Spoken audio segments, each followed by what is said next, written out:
साथियों नमस्कार। साथियों, चुनाव खत्म हो चुके हैं, नतीजे भी आ चुके हैं, शपथ ग्रहण भी हो गया है, सरकार ने कार्यकाल भी स्टार्ट कर दिया है और तमाम तरह की बातें भी बनने लगी हैं।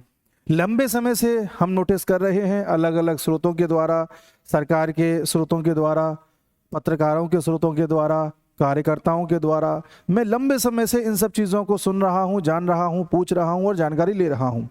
और इस पूरे पूछताछ में या जितनी भी जानकारी हमने जुटाई उसमें कुछ कंक्लूजन निकल के आए। कुछ बातें पत्रकारों की सही निकली, कुछ बातें न्यूज़ चैनल की सही निकली और कुछ बातें गलत भी निकली। इन सब चीज़ों को कंक्लूड करके हम आज ये डिस्कस करने जा रहे हैं कि वो कौन कौन से कारण थे जिस वजह से बीजेपी की सीटें पूर्ण बहुमत में नहीं आई। वो कौन से कारण थे कि 3 राज्यों में एक बड़ा नुकसान हुआ जिसकी वजह से 300 पार नहीं हो पाया बीजेपी का। 3 बड़े राज्य, Maharashtra, UP, West Bengal. At least Maharashtra और यूपी से बहुत उम्मीदें थीं, जहां पर बहुत बड़े झटके लगे हैं। उन सब चीज़ों पर आज हम बात करेंगे और ये जानेंगे कि किस तरह से बीजेपी में अंदरूनी कलह, अंदरूनी कलेश उनको अंदर ही अंदर वीक कर रही है और कैसे उनको नुकसान झेलना पड़ रहा है। तो आइए स्टार्ट करते हैं विश्लेषण को और इस बात को आगे बढ़ाते हैं कि आखिर ऐसा क्यों हुआ कि महाराष्ट्र और यूपी में ये हारे।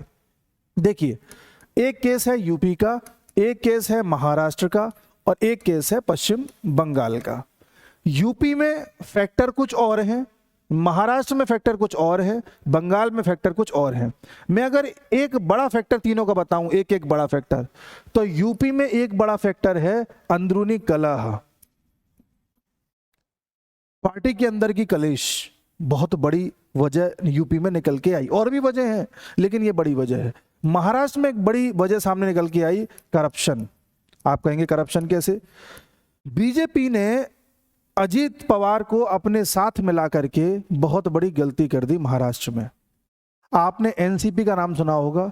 एनसीपी शरद पवार जी की पार्टी थी, जिसके बाद में 2 टुकड़े हो गए। एक टुकड़ा निकल के अलग चला गया जिसको अजीत पवार ने लीड किया और अजीत पवार ने बाद में जाकर के बीजेपी से हाथ मिला लिया। और अजीत पवार की जो छवि है वो अच्छे नेता की नहीं है, माने पूरे महाराष्ट्र में उनको करप्ट नेता की तरह देखा जाता है। इसलिए लोगों के दिमाग में गलत परसेप्शन बना बीजेपी को लेकर के भी, और उस गुट को वोट नहीं मिले जिस गुट में अजीत पवार शामिल थे। तो करप्शन एक बहुत बड़ा मुद्दा है, इसमें हम डिस्कशन करेंगे अभी। और वेस्ट बंगाल में बड़ी चीज निकल के आई, वो थी सिक्योरिटी, सुरक्षा। वेस्ट बंगाल में लंबे समय से ममता बनर्जी की, टीएमसी के कार्यकर्ता तथा अन्य लोग बीजेपी के कार्यकर्ताओं पर, मासूम लोगों पर तथा अन्य लोगों पर अलग अलग तरह के जुल्म कर रहे हैं। उन सभी को उम्मीद थी कि बीजेपी उनको बचाएगी। इस उम्मीद के चलते बड़े पैमाने पर उन लोगों ने बीजेपी को 2019 में और 2021 में वोट दिए। लेकिन जब कोई एक्शन होते नहीं दिखा तो उन लोगों को ये डर लग गया कि अगर 2024 में भी हमने बीजेपी को वोट दे दिया और बाद में ममता बनर्जी के गुंडों ने आकर के हमें मारा तो बीजेपी तो बचाने नहीं आएगी। अभी तक तो बचाने नहीं आई, तो हम अपनी जान बचाएं कि सरकारें बनाएं? तो अपनी जान को जो है बचाने के चक्कर में उन्होंने डर की वजह से ये काम किया। ये बड़े फैक्टर्स हैं जी। यूपी में बात निकल के ये आ रही है, अगर यूपी की बात करी जाए तो, कि भाई यहाँ पर कई ऐसे फैक्टर थे जिसकी वजह से चीज़ें ठीक नहीं हो पाई। जैसे पहला, कई एमपीज यूपी में, कई सांसद ऐसे थे जिनकी टिकट को तीसरी बार रिपीट किया गया है। लगभग 35 सांसद ऐसे थे जिनकी सीट को या टिकट को रिपीट किया जा रहा था। और इस बात पर योगी आदित्यनाथ ने बोला भी था कि मैं इन सांसदों की सूची बना के भेज रहा हूं। जनता के बीच में इनके प्रति अच्छा परसेप्शन नहीं है और जनता इनसे ऊब चुकी है। जनता एक दूसरा फेस देखना चाहती है। बताया गया कि केंद्र में शायद अमित शाह जी, नड्डा जी, मोदी जी, जो भी संभाल रहा होगा यूपी की कमान को, उन्होंने योगी जी के इस प्रस्ताव को ठुकरा दिया और उन 35 की टिकट्स को फिर से रिपीट कर दिया, पता नहीं किस ओवर कॉन्फिडेंस में। और उन 35 में से करीब करीब 31 से 32 हार गए हैं। जी हाँ, पहला। दूसरा, यहां पर फैक्टर जो निकल के आया कि आरएसएस ने 3-4 चरण के बाद यूपी में सपोर्ट नहीं किया। एक तो चुनाव 7 चरणों में हुए, 7 चरणों में से शुरू के 2-3 चरणों तक तो आरएसएस ने सपोर्ट कर दिया था। उसके बाद आरएसएस ने सपोर्ट करना बंद कर दिया। कारण था कि जेपी नड्डा जी ने एक बयान दिया था कि आज हम उस पोजीशन पे आ गए हैं कि हमें आरएसएस की जरूरत नहीं है। आरएसएस की जरूरत अटल बिहारी वाजपेयी जी के टाइम पर पड़ती थी। इस वजह से आरएसएस बाहर नहीं आई और उनके कार्यकर्ताओं ने लोगों को घर से बाहर नहीं निकाला कि आओ वोट डाल दो, और एक पर्टिकुलर सेक्शन बाहर निकल के नहीं आया वोट देने के लिए, और एक पर्टिकुलर सेक्शन जो बीजेपी के खिलाफ वोट करना चाहता था वो भर भर के बाहर आए और उन्होंने वोट किया और एकजुट होकर के वोट जो है बीजेपी के खिलाफ दिया। कारण है, और कारण ये है कि उन्हें मोदी से नफरत है, और नतीजा है कि दो युवाओं की जोड़ी जीत गई, कांग्रेस और सपा। आपको पता है ये हुआ। तीसरा कारण निकल के आया कि वहां पर जो एमपी और एमएलए हैं वो ठीक से काम ही नहीं करते हैं, उनसे जनता ऊब गई है। ये बात तो सही है, जनता को नाराजगी भी है। कुछ एमपी और एमएलए तो ऐसे हैं, कुछ प्रत्याशी तो ऐसे थे जो उल्टे सीधे बयान दे रहे थे। इनमें से अयोध्या से जो लड़ रहे थे पप्पू जी, वो भी दे रहे थे। अब उनको इस तरह का बयान देने की क्या जरूरत थी, लेकिन पता नहीं इस बयान की वजह से अयोध्या वासियों ने कसम खा ली थी कि इस कैंडिडेट को तो वोट नहीं देंगे। आप यहां से किसी पुतले को खड़ा कर दो, हम उसको जिता देंगे, लेकिन इस व्यक्ति को नहीं देंगे। उसने बयान कुछ इस तरीके से दिए थे और इस वजह से अयोध्या में बीजेपी हारी। सबसे बड़ी बात तो यह है कि बीजेपी ने उस कैंडिडेट को बदला ही नहीं जब उसने उल्टे सीधे बयान देना स्टार्ट किया, तो इस बात से हारी। और वो आदमी शुरू लंबे समय से गलत तरीके के बयान देते आ रहे हैं। अगला कारण इसमें निकल के आया कि योगी आदित्यनाथ और अमित शाह में कुछ बनती नहीं है, ऐसा लोग कहते हैं, लेकिन मुझे नहीं लगता कि कोई उनमें कोई ऐसी दरार है। लेकिन हाँ, एक डिफरेंस ऑफ ओपिनियन है। अमित शाह चाहते हैं चीजें ऐसे चलें, योगी आदित्यनाथ चाहते हैं चीजें ऐसे चलें। अमित शाह चाहते हैं कि कोई भी सीएम हो वो कहीं ना कहीं बेड़ियों में बंधा रहे, वो सीएम इतना ना खुल जाए कि कल को जनता ये डिमांड करने लगे कि हमें योगी आदित्यनाथ को पीएम बनाना है। हालांकि डिमांड हो रही है, इस बात से चिंतित है अमित शाह, इसलिए अमित शाह बेड़ियों में बांधना चाहते हैं योगी आदित्यनाथ को। और योगी आदित्यनाथ को पता है कि ग्राउंड पर कैसे काम होना है, उनको ज्यादा अच्छा पता है, वो अपने हिसाब से चीजें करना चाहते हैं। इस वजह से थोड़ा सा मामला क्लैश में रहता है। अगला इसमें था कि जो हमारे राहुल गांधी जी हैं, उन्होंने एक बहुत बड़ा फ्रॉड चलाया था, एक गारंटी कार्ड दे करके कि आप, उसमें साइन भी था राहुल गांधी जी के और मल्लिकार्जुन खड़गे जी के, और उसमें लिखा हुआ था कि आप हमें वोट दीजिए, उसके बाद 5 तारीख को आप जाकर के पैसे ले लेना, आपको 8,500 रुपये मिल जाएंगे, खटाखट खटाखट खटाखट।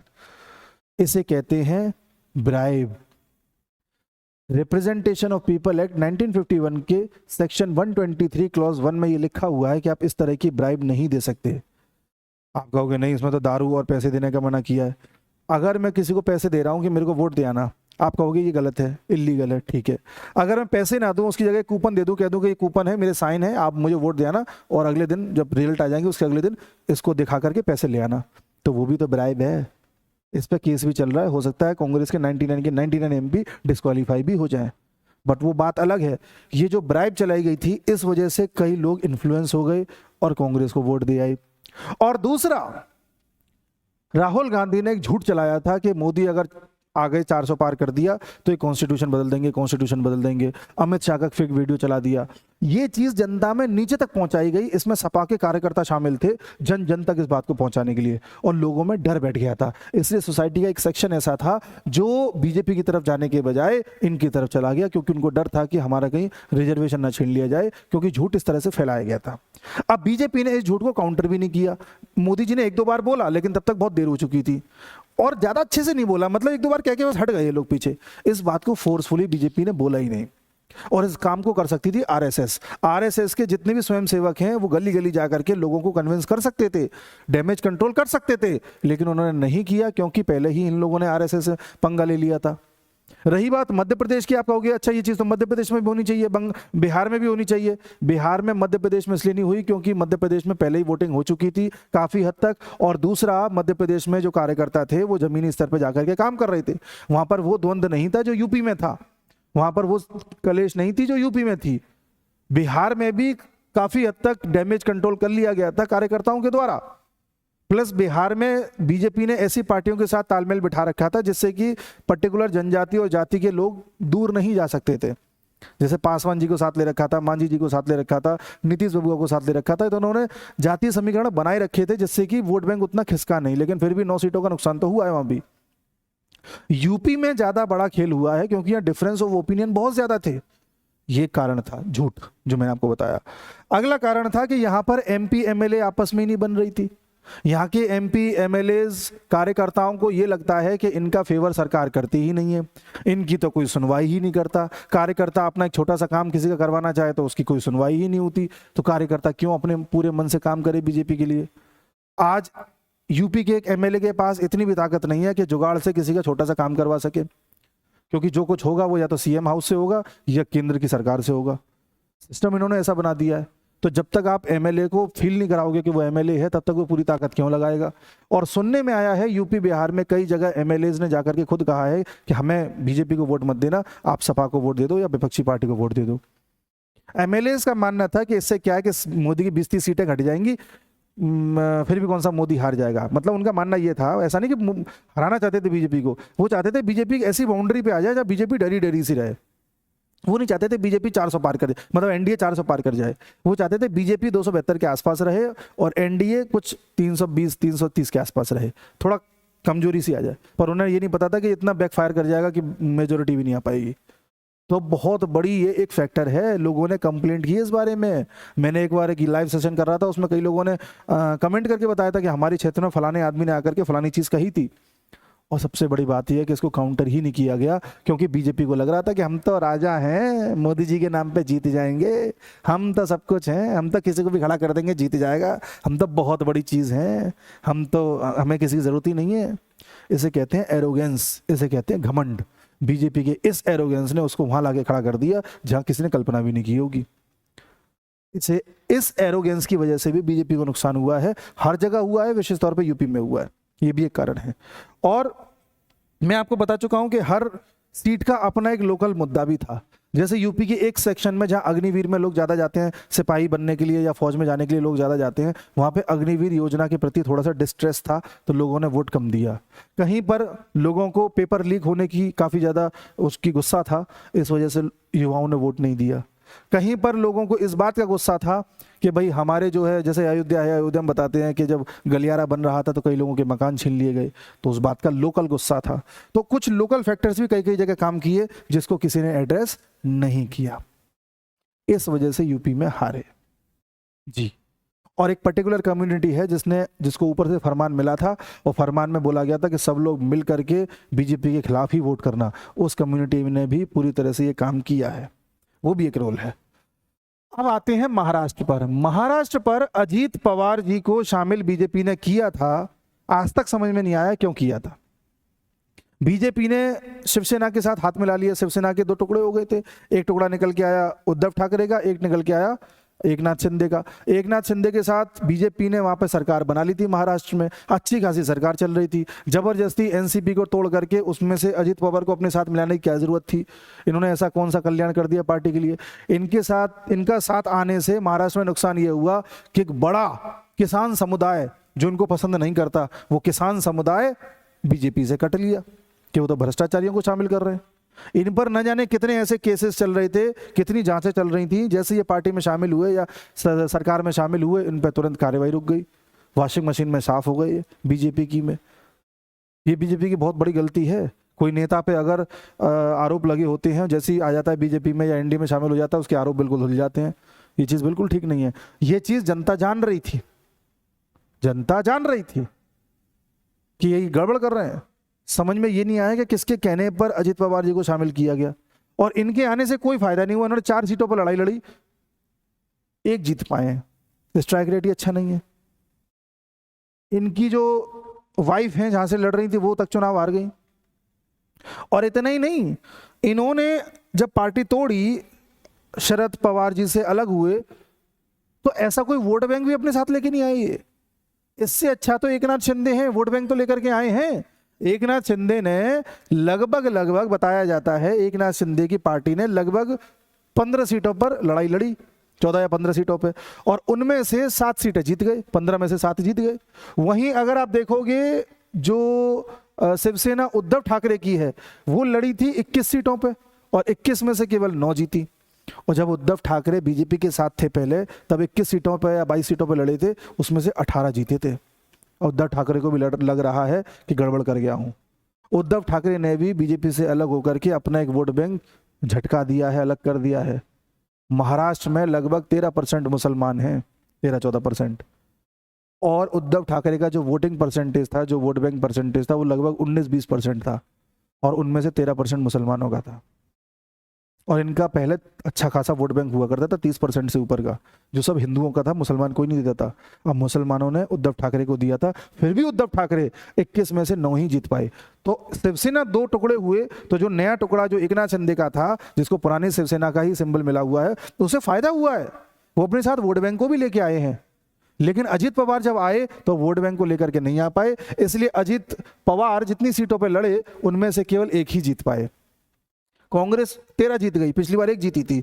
बीजेपी पिछली बार करीब करीब 23 सीटें जीती थी। इस बार बीजेपी जो है आपकी शायद 17 सीटों पे जीती है, नहीं एनडीए 17 पर है, बीजेपी 8 या 9 पे जीती है, ऐसा कुछ है। तो बीजेपी को नुकसान हुआ है, उद्धव ठाकरे को नुकसान हुआ है, अजीत पवार को नुकसान हुआ है। फायदे में 3 लोग रहे। कांग्रेस 1 सीट से 13 हो गई। शरद पवार ने जितनी सीटों पे लड़े, लगभग 10 सीटों पे लड़े, 8 जीत गए। शरद पवार को फायदा हुआ, शरद पवार वाली एनसीपी को। और शिवसेना वो वाली जो एकनाथ शिंदे वाली, जो वर्तमान सीएम है महाराष्ट्र के, उनकी शिवसेना को फायदा हुआ। इन 3 को फायदा हुआ है, बाकी बीजेपी को नुकसान हुआ है या अजीत पवार को नुकसान हुआ है। ये चीज सोचने वाली है। और बहुत बड़ा कारण यही था, क्योंकि देखो जो एसीबी है उसने 9 करप्शन केसेस को ड्रॉप कर दिया था अजीत पवार के खिलाफ, जब ये शामिल हो गए थे उसमें। ठीक है, उसके बाद मैंने आपको बताया फिर इरिगेशन स्कैम था, उसमें भी इनको क्लीन चिट दे दी गई, उससे बड़ी दिक्कत थी। उसके बाद अगर देखा जाए तो इनका एनसीपी एक फॉल आउट था, कुछ 70 हजार करोड़ का इरिगेशन जो स्कैम था, उसमें भी ये पकड़े गए थे, वही मुझे बता रहा था, वो भी मामला काफी उठा हुआ था। उसके अलावा देखा जाए तो इन्होंने कुछ फैक्ट्स को मैनिपुलेट किया हुआ था, उस स्कैम में भी पुलिस ने इनको पकड़ लिया था। उसके अलावा अगर देखा जाए तो ये तो यूपी का है। ये सब चीज़ें थी जिसकी वजह से लोगों में इरिगेशन स्कैम इन्होंने किया था, जैसे किसान नाराज थे, पुलिस ने इनके कहीं पे ये फाइनेंस मिनिस्टर रहे तो चूंकि इन्होंने कई फैक्ट को मैनिपुलेट किया हुआ था तो उसमें पकड़े गए थे। और लगभग 9 केस ऐसे चल रहे थे अलग अलग, जिनको ड्रॉप कर दिया गया था जैसे ही एनडीए के साथ आ गए थे। अब ये जनता तो देख रही होती है ना, जनता ये तो देखेगी ना, मोदी जी कहते हैं मैं करप्शन के खिलाफ हूँ, और उस पार्टी को शामिल कर रहे हो जो करप्शन में लिप्त है ऊपर से नीचे तक, और बाद में उसके केसेस भी ड्रॉप हो जा रहे हैं। क्या मतलब है भैया? और वो आदमी अपने साथ क्या लेके आया? कुछ लेकर नहीं आया, आपका नुकसान और कर दिया। इससे अच्छा 4 सीटें इनको लड़वाई, 4 सीटों पे खुद लड़ते तो हो सकता है 2-3 जीत भी जाते, बट क्या कह सकते हैं। उसके बाद अगर आप आए तो हाल फिलहाल में आपने देखा होगा कि मोहन भागवत जी ने, आरएसएस के जो प्रमुख हैं, उन्होंने इस बात को बोला भी कि बीजेपी अपने एरोगेंस की वजह से, या इन्होंने इनडायरेक्टली कहने का मतलब यही था कि एरोगेंस नहीं होना चाहिए पॉलिटिशियंस में, और ये भी बोला था कि बाकी चीज़ों पर ध्यान देना चाहिए, मणिपुर पर ध्यान दो, चीज़ों पर ध्यान दो, एरोगेंस दिखाओगे तो क्या ही होगा। बाद में कुछ समय बाद एक और लीडर हैं इनके, उन्होंने भी बोला, बीजेपी के लीडर है इंद्रेश कुमार, इन्होंने सॉरी आरएसएस के लीडर है इंद्रेश कुमार, इन्होंने भी बोला, इनका बयान देखिएगा, इन्होंने बोला कि ये एरोगेंस है जो 241 सीट्स पर ले आया। तो ये बोल गए, इनको लगा मैं कुछ ज़्यादा बोल गया, तुरंत इन्होंने काउंटर किया, बोले लेकिन जीता वही है जो राम को लेकर के आया है, जो राम के खिलाफ थे वो आज अपोजिशन में है, ऐसा इन्होंने बोला। तो पर पहला वाक्य इनका ये बता रहा है कि आरएसएस ये जान रही है कि उसकी ताकत क्या है। आरएसएस ये बताना चाह रही है कि मोदी जी आप कितने भी ताकतवर हो जाओ, बिना आरएसएस के कुछ नहीं हो। और आरएसएस को अब ये बात प्रूव भी हो गई है, जिस वजह से आरएसएस थोड़ा सा दमदारी दिखा रही है, और बात भी सही है। लेकिन बंगाल का क्या? बंगाल में लंबे समय से लोगों का कत्लेआम हो रहा है, लोगों के साथ हिंसा हो रही है, बीजेपी ने आज तक वहां कोई कदम नहीं उठाया। अरे केंद्र में आपकी सरकार है, वहां राष्ट्रपति शासन लगा देते। हो सकता है मोदी जी को लग रहा हो कि ममता बनर्जी अपने आप एक्सपोज हो जाएंगी, जैसे केजरीवाल हुआ है अपने कर्मों की वजह से, जनता से अपने आप केजरीवाल का वो था पहले बॉन्ड डेटा अलग हो गया, क्योंकि केजरीवाल अलग अलग चीज़ों में लिप्त पाया गया। लेकिन ममता बनर्जी तो लोगों को धमका करके काम चला रही है भैया, वो लोगों को वहां डरा रही हैं। कई लोग बीजेपी से लड़ते हैं, चुनाव जीते जाते हैं और बाद में टीएमसी में शामिल हो जाते हैं, क्योंकि उनको पता जीने नहीं दिया जाएगा। कई ऐसे केसेस हैं, ये देखिए। उसके बाद every day we are watching in the media about post poll violence. Calcutta high court ने ममता बनर्जी का कि जब से पोलिंग हुई है उसके बाद से हम देख रहे हैं वायलेंस हो रहा है, क्यों हो रहा है, आप क्या कर रही हैं? कई लोगों ने बोला कि भाई संदेश खाली में जिस तरह से ममता बनर्जी ने अपने कैंडिडेट को जितवा लिया है, जिस तरह से चीजें हुई हैं, ममता बनर्जी चाहती हैं कि हम स्लो पॉइजन से मर जाएं। ठीक है, ऐसे ही कुछ लोगों ने ये कहा कि ममता बनर्जी ने केशपुर को पाकिस्तान बना दिया है, मिनी पाकिस्तान, क्योंकि ममता बनर्जी ने इतने बांग्लादेशियों को शामिल करके बंगाल में उनको नागरिकता दे करके या एक तरह से उनके कार्ड वार्ड बनवा के इतनी ज़्यादा वहाँ पे डेमोग्राफी को बिगाड़ दिया है कि ममता बनर्जी को आज एक ही पर्टिकुलर समुदाय जितवाने के लिए काफ़ी है। ठीक है, उसके अलावा अमित शाह ने खुद कहा था कि लगभग 300 से ज़्यादा वर्कर्स ऐसे हैं जो बंगाल में मारे जा चुके हैं लंबे समय से बीजेपी के। अब बीजेपी के 300 लोगों को आप मार दोगे और वर्कर देख रहा है कि आप कुछ नहीं कर रहे। बीजेपी के वर्कर तो छोड़ो, वहाँ सीआईडी जाती है उसकी पिटाई हो जाती है, वहाँ पर ये आपका ये ईडी जाती है उसकी पिटाई हो जाती है, सीबीआई जाती है उसकी पिटाई हो जाती है, जो बड़ी एजेंसी जाती है उसको पीट पाट के भेज दिया जाता है। तो आप उनके लिए कुछ नहीं कर रहे, वर्कर के लिए कुछ नहीं कर रहे, तो लोगों में विश्वास कैसे आएगा कि कल को हमारे साथ कुछ हो गया तो हमें बचाने वाला कोई आएगा। आप उनके लिए कोई कुछ तो करते, भले ही आप 6 महीने के लिए राष्ट्रपति शासन लगाते, बाद में कोर्ट उसको हटा देती, जो भी करती, पर लगाते तो लोगों को विश्वास तो होता।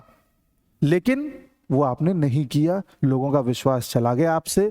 और जो 3 सीटें आपको दी थी लोगों ने 2016 के बंगाल के चुनाव में, और जिनको बढ़ा के लोगों ने 2021 में 77 कर दिया था, 77, और जिन लोगों ने आपको 2019 के लोकसभा के चुनाव में बंगाल में 42 में से 18 सीटें दी थी, उन लोगों ने आज आपकी लोकसभा की 18 से 12 कर दी हैं, और देखना विधानसभा में जो 77 तक ले गए थे उसे और कम कर देंगे। आपको उम्मीद थी कि 200 पार हो जाओगे और कम हो जाओगे, क्योंकि आपकी वजह से लोगों में इनसिक्योरिटी की जो भावना थी वो जा नहीं रही है। बंगाल में आपकी 1 सीट हुआ करती थी लोकसभा की, 1 सीट से लोगों ने आपको 18 सीट तक पहुंचाया था, 18 से आज 12 ले आए। असेंबली के चुनाव में देखना और कम कर देंगे अगर आपने कोई एक्शन नहीं लिया तो। इस बात में कई लोगों का ये है कि बहुत बड़ी कॉमन सी बात है, कई लोग मान रहे हैं कि बीजेपी कुछ नहीं कर रही है बंगाल में, बस इंतजार कर रही है कि वहाँ अपने आप कुछ ऐसा हो। अपने आप कुछ नहीं होगा भैया, वहाँ दादागिरी चल रही है। आरएसएस के वर्कर भी वहाँ नहीं छोड़े जा रहे हैं, किसी को नहीं छोड़ा जा रहा है। तो ये बातें हैं बंगाल का, तो यही केस है और कुछ नहीं है। बंगाल में बताओ, लोग कहते थे कि बंगाल में आप बंगाली चेहरे को लाओगे तभी जीतेंगे, कोई बंगाल के बाहर से आएगा तो नहीं जीतने देंगे। जब अमित शाह रैली करते थे तो ममता बनर्जी कहती थी कि तो आउटसाइडर हैं। और उसी आउटसाइडर के थॉट को आगे बढ़ाते हुए ममता बनर्जी ने यूसुफ पठान को गुजरात से बुला करके बंगाल से चुनाव लड़वाया, और यूसुफ पठान जीत गए, और वहीं पर कांग्रेस के लीडर ऑफ अपोजिशन जो हुआ करते थे वो हार गए। अब आप देखिए, जिस जगह से यूसुफ पठान को लड़वाया गया वहाँ 60% मुसलमान है, वहां तो आप किसी को भी खड़ा कर दो, मुसलमान होना चाहिए, जीत जाओगे। और वहां कांग्रेस के जो लीडर अपोजिशन थे वो हार गए। तो आप देखिए ये हाल है बंगाल में। इसीलिए बोल रहा हूं कि जो ये 3 फैक्टर मैंने आपको गिनाए कि यूपी में आंतरिक कलह, महाराष्ट्र का करप्शन और यहां की सिक्योरिटी, और ओवरऑल देखा जाए तो बीजेपी का एरोगेंस, आज ये वहां पर ले आया है जहां इन्होंने कल्पना भी नहीं करी थी। लेकिन सही हुआ, वक्त रहते ये चीज़ें हो गई। इतना भी डैमेज नहीं हुआ कि सरकार से चले जाते, और चीज़ें जो खराब थी वो सामने भी आ गई। अब इन पे काम होगा तो आने वाले चुनावों में फ़ायदा हो सकता है। 4-5 महीने बाद महाराष्ट्र के चुनाव है, उससे पहले देखना महाराष्ट्र के चुनाव में कुछ ना कुछ उथल पुथल होगी। आज जो वहाँ पर पार्टियाँ हैं, जो स्ट्रक्चर आज वहाँ है वो नहीं रहने वाला, उसमें कोई ना कोई बदलाव आने वाला है। फिर अगले साल दिल्ली में चुनाव है जनवरी में, उसमें भी हमें देखना पड़ेगा क्या होगा। फिर अगले साल बिहार में चुनाव है, और उसके बाद 2026 में आपके बंगाल के चुनाव है, और 2027 में यूपी के चुनाव है। इन सब में मुझे लगता है बीजेपी अब सुधार करते हुए बढ़िया तरीके से कदम उठाएगी, और उम्मीद है सब आगे अच्छा होगा। इतना ही मुझे इस वीडियो में कहना था। नमस्कार।